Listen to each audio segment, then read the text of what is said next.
All right, so today we're going to talk about financial inventory and taking good notes when you're on the phone with the client. So we've been progressing through the sale in this call, right? We started off with mindset into what to say right when you get somebody on the phone, intro part. So we've been kind of piecing it together. And when Dom did his sales process overview a few days ago, we kind of skipped through this part, which is the financial inventory. So Jason's going to go over what he's doing when he's taking notes with the clients, the type of questions he's asking, and just really how to paint the picture so we know how we can help.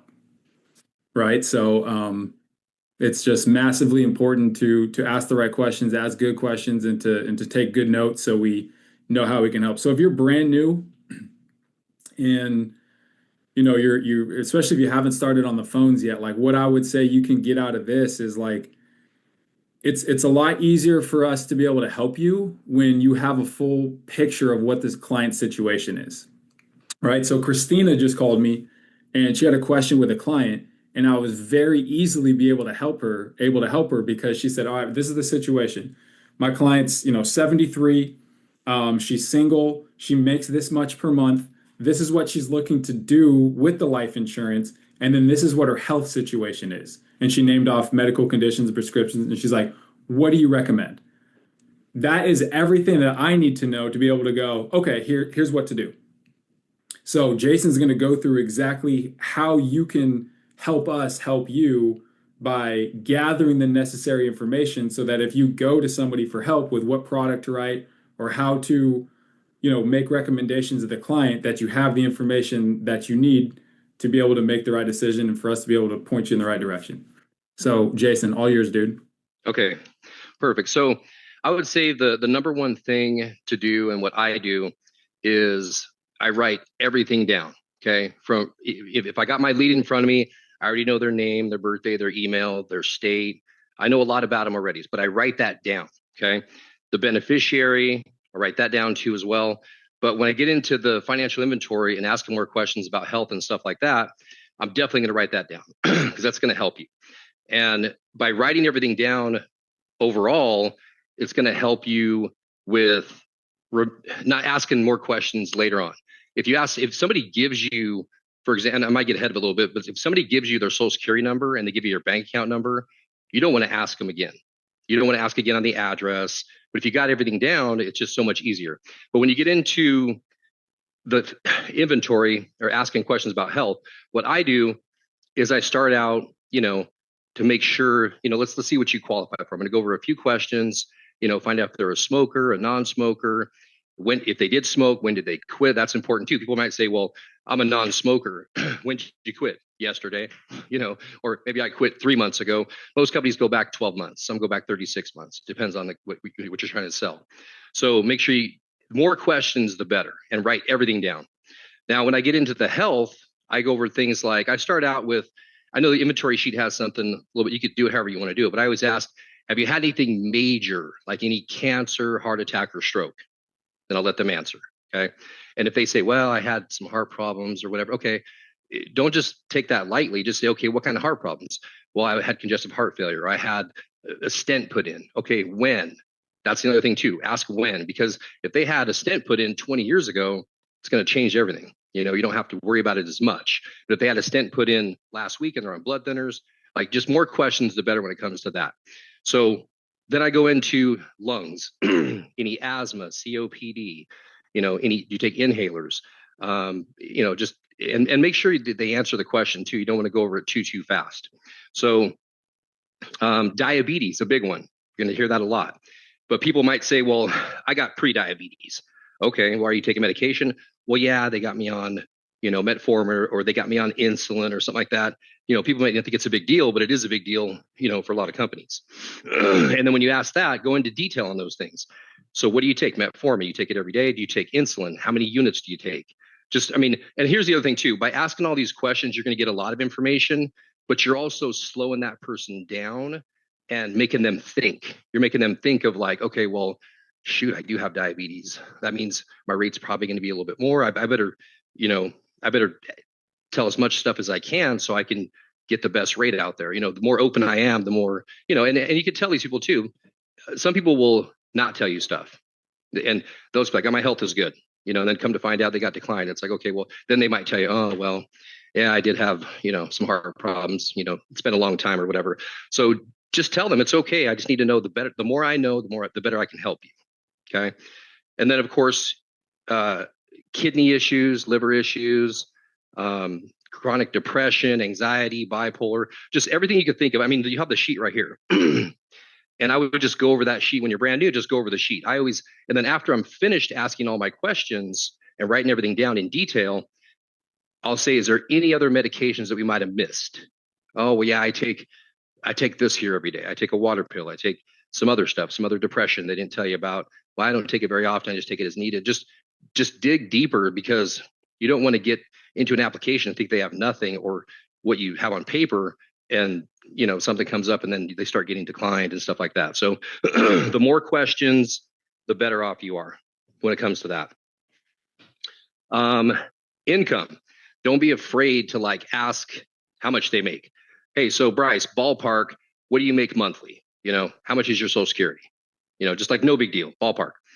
Okay, if somebody's making $1,000 a month, we're probably not going to hit them at $200-300 a month. We got to keep that in the back of our head.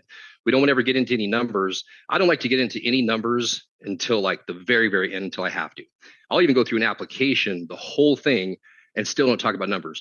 They might ask at first, well, what's the payment? What's the payment? I'll overcome that and go back to all my job is to find out what they're going to qualify for. I'll run them through a whole application until I get an approval. Then I'll give them numbers. And if they ask again, I always say, well, you know what? I always like to give the exact payment. I hate to give you a payment and then 10 minutes later, it's $20 more a month. You understand? Oh, yeah. No, give me what, they'll work with you. I mean, they want to be helped too, but definitely ask for the income, and then find out who else is living there with them, like the beneficiary. That's another thing too. I mean, you might have gone to this earlier in the call, but okay, so your husband's beneficiary, does he need to be here part of this? That's important too. Okay.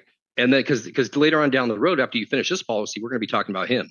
I don't bring him up right away, but it's in the back of my head of okay, well, she's got a son, she's got a grandson, she got grandkids. All that stuff's written down on paper. So when I'm finished and she has that relief and she feels good, then I'm going to go into referrals. And a lot of times it's like, okay, well, so John's your husband. Okay, so you're all done. Where's he at? Is he there? Let's go get him. Put him on the phone. And I'll do it right there, right then and there. Because when people buy stuff, if you ever go online and buy things, people get it during Christmas, people get in buying modes. And it's just like, once you buy something, it's like, I want to buy more. I got my life insurance. Now it's your turn. It's just kind of they spent money and they just keep on spending money if they can, if it's needed, if you made a lot of sense. But yeah, definitely ask for income. Maybe ask for the husband's income or the wife or whoever is their beneficiary if they live with them. All that stuff should have been asked earlier in the conversation. But when you write everything down, you're going to go back to your notes and see it. I mean, I have like an entire page for one person, and it's sometimes filled up all the way up for every person. I bought a folder where I can actually, when I'm finished with that person, if they're sold or whatever done, I can erase it, and I just use one notebook instead of having 1,000 of them. So I kind of have 2 or 3 notebooks just I could just erase it. So, but I think the key is to definitely just write everything down and then go into detail. And don't make it seem like their health condition is not a big deal. Like they say, well, yeah, I got diabetes. And I go, oh, you do? Okay. Well, shoot. Okay. So you have, when did you get diagnosed with that? That's the other thing too, is when, when did you get diagnosed? 20 years ago, 5 years ago, whatever, write that all down. That way you can recap at the very end before we start showing them numbers. Okay. So we're trying to get you approved. Shows here you have diabetes, you take blood pressure, you got cholesterol, recap everything. So they know that that's going to be part of the application. Because that way they're thinking to themselves, well, shoot, I'm not as healthy as I thought I am, And so that's kind of the part that I do just to prep them.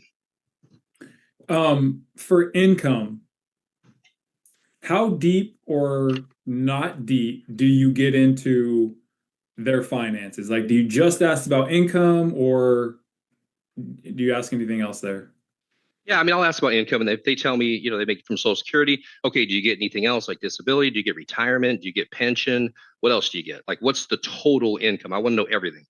because they may just get $1,000 from Social Security, but they might get 2 or 3,000 from maybe their husband that passed away or something. They might get other income they just didn't tell you about. So I would dig deep, because for all you know, they might be making 3-4 grand a month, and you're leaving money on the table. So definitely dig as deep as possible, and whoever's in the household. Okay, what's the household income? What does your husband get? What does your wife get? So I would just definitely dig. The more you know, the better off you are.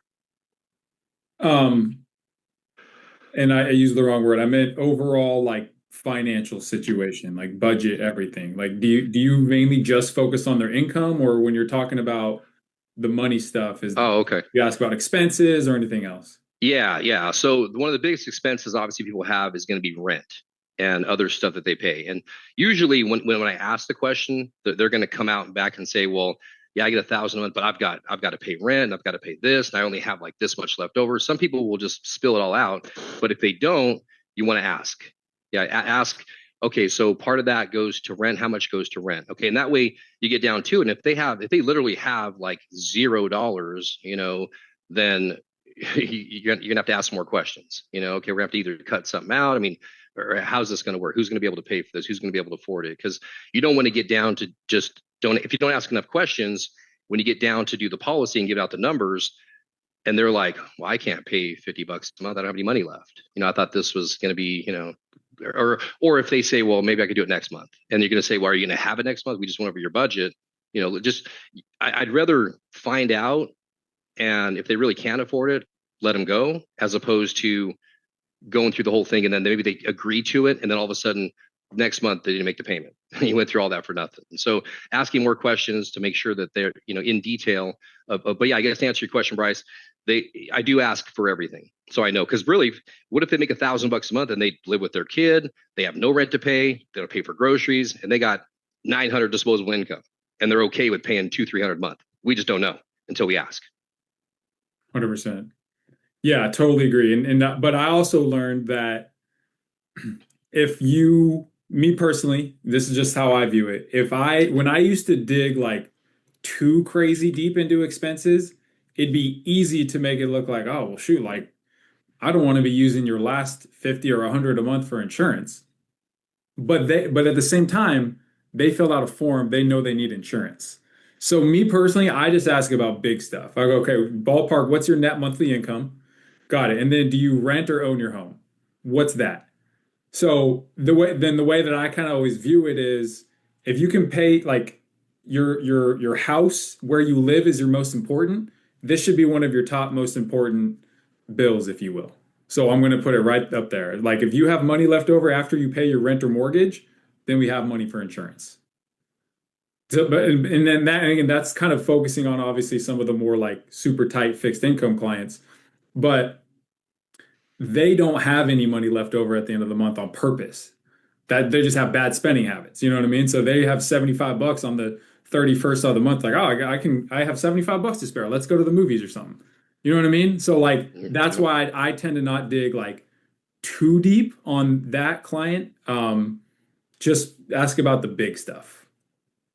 Does that make sense? I think you're going to kind of know too, when you ask that first question, if they kind of are standoffish, or if they're just going to spill everything out, then let them spill it out if they want to.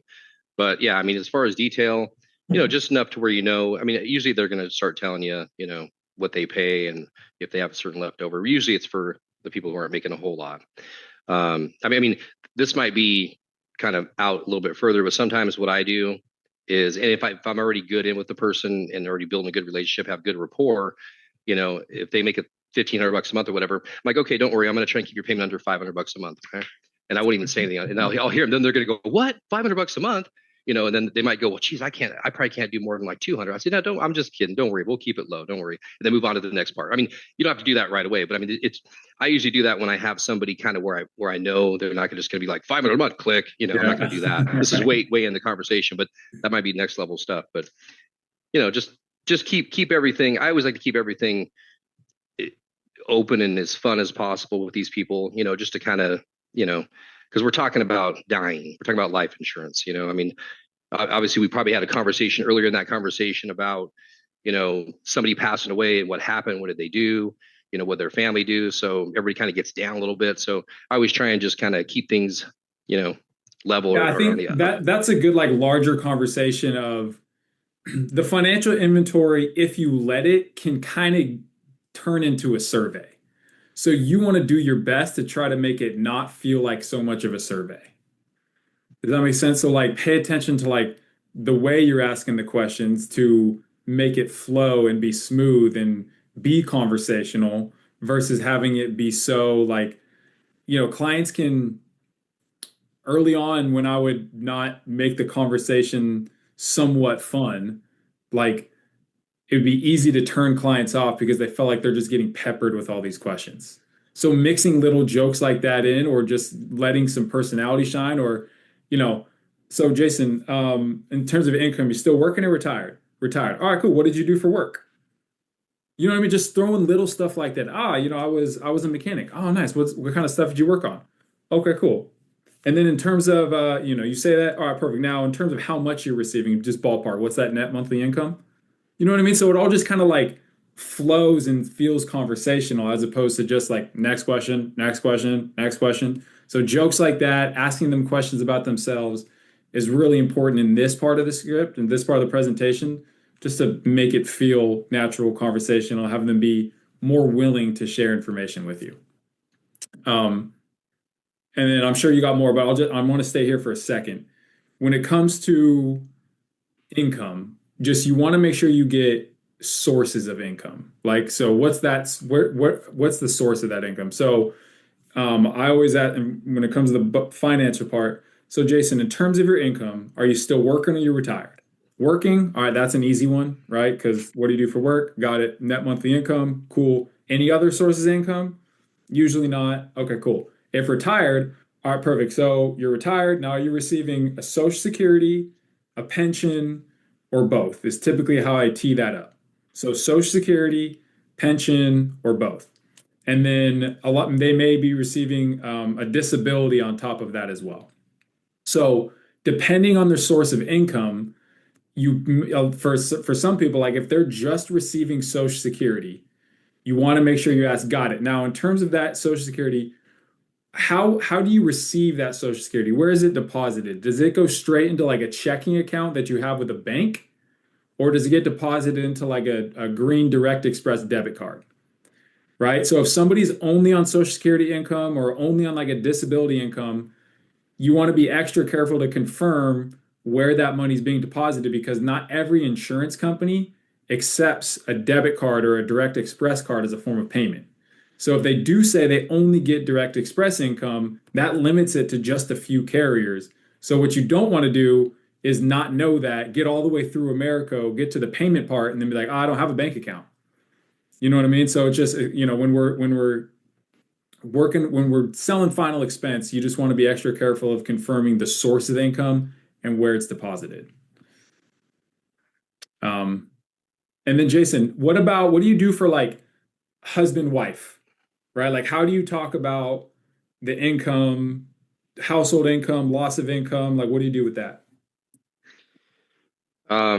Yeah, I mean, obviously, in the very first part of it, I'm going to be asking them if they're what they're trying to cover, if they're trying to cover loss of income, and then a lot of people don't really know that if you're they think that the Social Security is going to keep just it's going to stay there forever for them as well for the husband. So, for example, if the wife gets 1,000 a month and the husband gets $1,500 a month, when that person passes away, let's say the wife passes away, the husband's going to just get his 1,500. If the husband passes away, they're going to get the greater of the two as long as they've been married for at least 10 years. So a lot of people might think that they just don't know. And sometimes educate them on that just to let them know that, hey, if my husband dies, then, or when he dies, that my income's going away and I'm only going to be getting $1,500 a month. So I'm going to need some help. So if the wife's trying to help the husband get life insurance or vice versa, you definitely want to go into those type things. And that's something that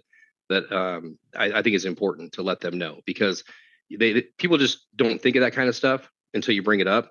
They might just think, well, I just need enough to get buried. That's all. They're just kind of just one way. I need to get buried and make sure if I'm covered by government policy, I'm good. That's it.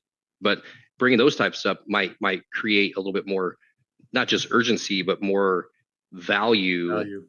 And they might jump up and say, well, shoot, maybe I need to get like 20,000. Maybe I'll push some, they need to think of other stuff that they, like you said earlier, Bryce, they might spend money on just goofy stuff, going to the movies and all that. I got plenty of money, whatever. So, but yeah, that's kind of how I bring that up. Husband, wife is one of my favorite sales. A lot of people don't like it because, or get nervous about it because you got double the people to answer to, double the health questions. You feel like you kind of feel rushed, like, oh, they're both waiting on me. It's why is it quiet? For me, I love it because when you get to this part of the appointment, the reason I want to stay here on this training is because when you have a husband and wife, almost the most value that we can bring is in this type of sale. And when you take a good financial inventory, that is how you bring that value about, like Jason was saying. So when you find out, okay, Bob, you're making 2,000 a month in Social Security. Mary, you're making 1,000 a month Social Security. So they have a household income of 3,000, right? So the reason I take notes and I'm thorough with taking notes is because when you see this stuff on paper, it jumps out at you how much they need the insurance, and it makes it easier for you to articulate to the client. Like, I'll just, again, like one thing I do somewhat miss about in-home sales is being able to write on paper, Jason 2,000 a month, Mary 1,000 a month, mortgage payment 1,500 a month. Bob dies. He only has his retirement. He set it up so she doesn't get the retirement. Mortgage 1,500 a month. New household income 1,000 a month. Big problem. You know what I mean? Mary, God forbid something happened to Bob yesterday. How are you going to pay for this mortgage? What are you going to do? You know what the most common answer I got to that, or I get to that? Oh, we never thought about that.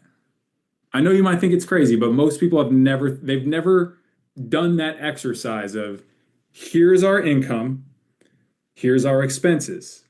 Take one of our incomes away. What's our new income? Generally speaking, expenses are the same, right? Maybe just a little bit less food to buy. But that, like, it's the most glaringly obvious, like, got it. Okay. Cool. Well, look, I can see why you filled out this form, and I'm glad I'm going to be the one to help.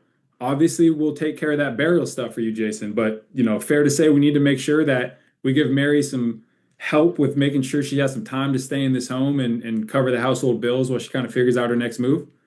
Yeah, that'd be great. Okay, cool. So that's why I love husband and wife appointments when you do a thorough financial inventory of income. I don't go too deep into budget, but at the very least, the big one, like the mortgage or rent, and then you always want to kill them off, right? When you say kill them off, it means one of them passes away. What's our new household income? So like Jason just said, when it comes to Social Security, assuming they've been married 10 years, the survivor gets the greater of the two. Does that make sense? So if Bob's making 2, Mary's making 1,000, Bob dies, Mary loses her 1,000, but gets to keep his 2,000. So she doesn't get to keep both. She just gets to keep the greater of the two, and vice versa. Retirement, good thing to know about, like good thing to ask about retirement. So Jason, you worked for the state of Florida for 20 years, awesome. Do you know how you set that retirement up? Do you, like, when you pass, did you set it up so Mary gets like 100% of it, 50% of it, any of it? Do you know how you set that up? Right. So it's good. So that'll help you determine what the new household income is. So most people have it set up that, let me say this. Most people, when they did have it set up for the wife to get the majority or all of it, they know. So that what that means is when it comes to retirement, they willingly took less of a monthly retirement income so that the survivorship income is there. Does that make sense? Where they get to either keep 100% of it, like 100% of it would transfer over. Am I making sense with that, Jason? If I worked for the state and I want my wife to get all of my income that I get in retirement, the state's going to pay me less than if I said she's not going to get any of it. I just want to take as much as I can while I'm alive. So, and then if they don't know, like if he's like, I don't know, they typically either get 50% or in some cases none. Does that make sense? So if somebody, everybody always knows because they're like, I'm opting to take less of a monthly income so that my spouse can get all of my income that I am receiving when I die. So 100% of it will transfer over. So you just want to ask, okay, do you know how you set it up for the survivorship income to be set up with your retirement? So that we can get an idea of what that new household income would be. So we can really bring value and how much income we need to replace um, when the breadwinner passes away and to cover the bills and everything. So survivorship income is massive. So knowing how Social Security works, knowing how most retirements work with the survivorship benefits, again, is just when you know this type of stuff or you can articulate that to clients, you bring them a ton of value. Like when you know how to pronounce the prescriptions, they see you as a professional. When you know how survivorship income works in Social Security, they view you as a professional with the retirement stuff, right? So these are just little things that I don't expect every single one of you to leave this call and be an expert on. But if you can just take this and bring it into your next call when that comes up, or maybe do a little bit of research on it after this, like that just adds to the value that you're bringing to the clients you're speaking with. Something else I'm going to add to it just real quick, since we're talking about the husband and wife. If you're on a phone call, I've been on many, many phone calls where I'm talking to the husband and I kind of hear the wife in the background whispering a little bit and kind of they're talking back and forth. And you want to involve the wife or the husband immediately. And I've done that many times where all of a sudden I'm talking to the wife, and the husband just sat down. And it's like, so you can tell who the one that's going to make the decision. Could be one or the other, but it's usually the wife. So so there's been times where I've been on a phone call with something else and my wife's kind of whispered background, and then they're like, okay, well, thank you guys. And it's like, okay, they knew you're back there, but I involve that person right away. I like, if I know the name, because I know the beneficiary, I'm like, is that Mary? Mary, is that you? Am I on speaker? Can you hear me? And she's like, yeah, I can hear you. I'm back here. Okay, good. I'm glad you're on here because I want to go over this with you too. I mean, get them and get everybody involved with the party. And at the beginning of the conversation, a lot of times we want to ask that question too, is, okay, so does your wife need to be here to make this decision? Some men may think, no, she don't need to be here, but yeah, she probably does. Okay, that's just kind of how it goes. But you want to definitely ask those questions and get everybody involved. 100%. Like it's weird if they're not. Like if it feels weird to you that there's like somebody else listening in or commenting on the call and you haven't addressed them, that makes you seem weak. Just telling you, just letting you know, right? They don't view you as a professional. They don't take you that seriously if you're not taking control of the call. So allowing weird stuff to go on in the background that they know you can hear, but you're not addressing, like it's just awkward and weird. So if you hear anybody ever commenting or saying anything or them talking to anybody, just say, "Hey, so who's that? Who are you speaking with? Oh, that's your wife. Perfect. Bring her into this. Hey, Mary, can you hear me? Am I on speaker?" Even if he hasn't said like, "Oh yeah, let me get her," you just like assume, "Hey, Mary, can you hear me? Am I on speaker?" "Yeah, I can hear you." "Hey, Mary, nice to meet you. My name's Bryce." And then bring her in, because guess what? Now she's going to ask you questions as opposed to asking her husband questions, who lazily relays the questions to you. You know what I mean? Or vice versa, where you tell him, "Hey, it's going to cost this much, and this is how the plan works." And then all he does is tell her, "Yeah, I know this insurance guy wants 100 a month." You know what I mean? As opposed to it's permanent, level, immediate, going to pay out right away when you die. I'm a broker, I have access to everything. So of all the companies out there, this is by far the lowest cost way for you to get approved for 25,000 of coverage as a 60-year-old man, and it's going to be 100 a month. You know what I mean? See the difference? And so if she's not there, then that you just lose out on the message being relayed the right way. Well, and you know what? On the flip side of all that, if you don't do that and you don't involve the other person, what's going to happen is, all right, well, I need to talk to my wife, and she's going to make him get off the phone. They want to go talk separately, privately, and you're not going to make the sale right then and there. So if you don't do it, he's going to be like, well, I got to talk to my wife about this. I thought you can make the decision. Well, you should have you can hear her over their background, or even if you don't hear her, is Mary there with you right now? Oh, okay, perfect. Well, yeah, go grab her real quick here. I'm going to go ahead and run the, Yep. and if for some reason she's not there, make them just like that. You made them go get your piece of paper to write down your name and number. Go get married too, because all this is going to be helping you make the sale.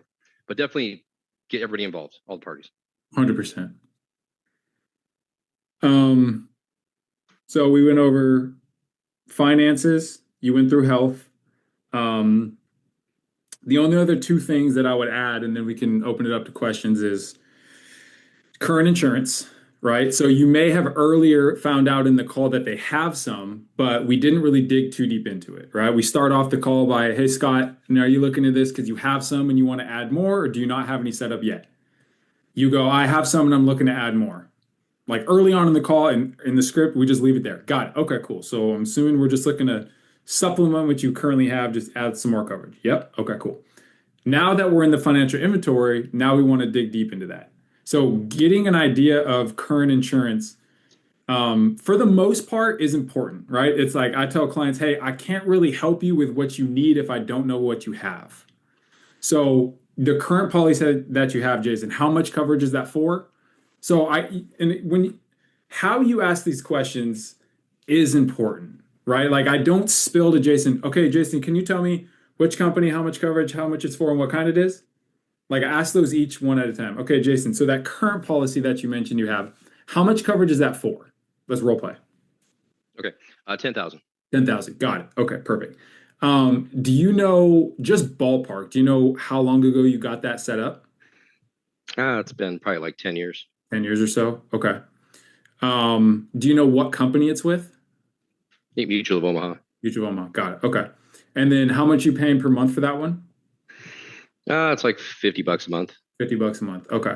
Now, what I'm gonna do while he's saying that, especially if he says a company that I have, just as a quick side note, I'm gonna reverse engineer a quote on my end to make sure that that is like correct. So if he said he got it 10 years ago and he's 65 now, I'm going to quote a 10,000 for 55. Now, I'm not expecting it to match up to a T because he said about 10 years ago and obviously prices may have changed, but I'm just trying to get like a rough idea like, does that check out?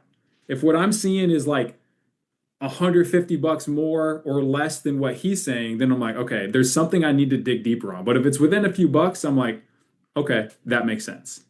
Right. And so, what company is it with? How much is it for? How much are you paying? And then, do you know what type of plan that is, Jason? Do you know like I think it's a permanent plan. Okay, so it's whole life. Hmm. Got it. Okay, cool. So, like again, now that I know that 10 years ago, if the price checks out, cool. Like lets me know how I can help, and we're just going to add to or supplement that, right? Um, the but and here's the other thing I'll say about existing coverage is not everybody knows, okay? And this is kind of the feel thing of do we need to dig deep and find out exactly what they have, or should we leave it alone? And how I view it is if you get the sense that any existing coverage that they have is going to get in the way or be a reason that we don't add on additional coverage or get a plan with you, then yes, we absolutely need to dig deep. If it feels kind of irrelevant or they don't really care, they know they need additional coverage anyways, then that's when I may be okay with not digging super deep. Does that make sense? So if you're like, I don't know how much I have, but I believe it's like 200,000 a month, and I got it 2 years ago, and I'm 73 with diabetes, and or 200,000 of coverage that I got 2 years ago, 73 with diabetes, and I only pay $50 a month, or what? Like I need to dig super deep and confirm all that information. Hey, Jason, do me a favor, go grab that policy. We need to find out exactly what that is. Make sure it is what you think it is. But if you're like, I got a policy 10 years ago, dude, it's something like 5,000. I know it's not enough. I know I need more. I don't really know where it is, but like it's all good. Okay, cool. I'm not like hammering you on going and grabbing that policy because it's clear you're not going to let that get in the way of what we're going to add on today. And then again, that's as a disclaimer, that specific scenario is for somebody that maybe doesn't really know what they have and doesn't and like maybe can't find the policy. So there are situations where it's like, all right, we need to put a pin in this.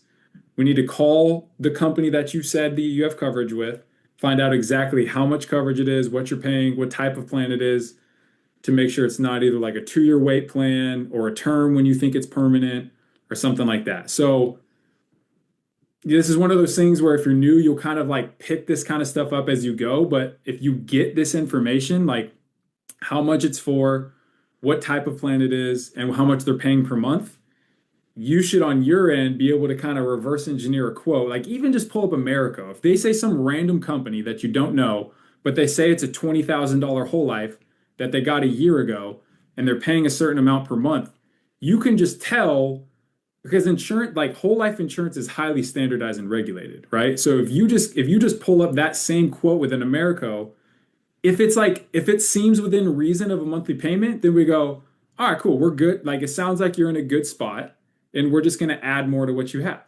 But if there's like a massive discrepancy in the price, that's how we know there's something up. They either maybe have a term when they don't realize it. They have like their price increases every year, every 5-year plan when they don't realize it. So that's why digging deep into finding what they have is important if you feel like it's going to, be a reason they don't get coverage. Or like Christina, she just wrote an app. It's her second app she's ever written. She called me earlier.